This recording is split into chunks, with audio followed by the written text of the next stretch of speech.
어느 누구에게도 예외가 없는 하나님의 심판 선언은 주의 백성들에게 오직 주님만을 의지할 것을 알려주고 있습니다.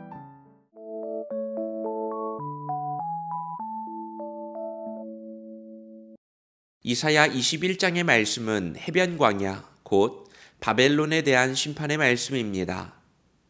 하나님은 바벨론의 멸망을 예고하심으로써 그들의 위협을 두려워하고 있었던 남유다를 위로하고 계십니다. 남유다는 바벨론에 의해 멸망당하지만 이 예언대로 후에 메대 바사 제국에 의해 예루살렘으로 돌아오게 될 것입니다. 22장에서는 남유다에 대한 심판의 말씀이 이어집니다. 여기에 나오는 환상의 골짜기는 예루살렘을 지칭합니다. 남유다는 주변국의 위협으로부터 자신을 보호받기 위해 예루살렘을 요새화하고 있었습니다. 이를 통해 성벽 곁에 허름한 집을 짓고 살던 가난한 사람들의 집을 다 철거하였고 전쟁 준비로 사람들의 삶은 피폐해져 갔습니다. 23장에서는 강력한 해군력을 앞세워서 지중해의 패권을 장악하고 그 힘으로 경제적 풍요를 이룬 두로에 대한 심판이 선언되고 있습니다. 이어지는 24장은 하나님의 심판에 대한 결론입니다.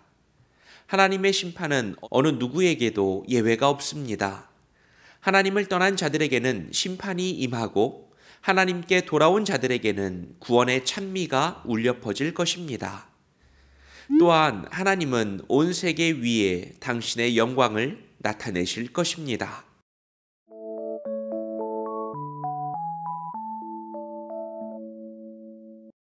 여러분, 오늘 말씀에는 계속되는 하나님의 심판이 예언되고 있습니다. 이미 경고를 받았던 애굽과 구스, 모압과 아람, 북이스라엘을 비롯하여 오늘 말씀에 있는 바벨론과 두로, 남유다를 향한 하나님의 경고가 이어지고 있습니다. 하나님의 심판은 이방 민족들뿐만 아니라 하나님의 백성인 북이스라엘과 남유다에게도 향하고 있습니다. 남유다의 왕 히스기야는 이사야의 예언을 통해 하나님의 뜻을 듣고도 여기에 순종하지 않습니다.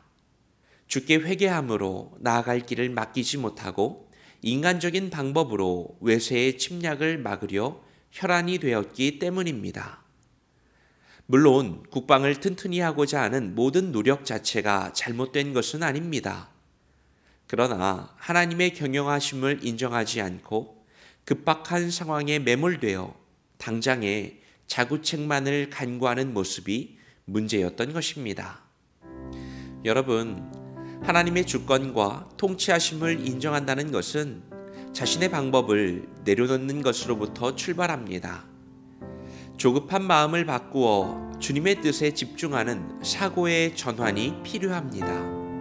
그리고 주께서 허락하시는 모든 것들을 긍정하고 신뢰함으로 맡길 수 있는 담대함이 있어야 합니다. 그때 하나님의 역사와 인도하심이 우리들의 삶 가운데 시작됩니다.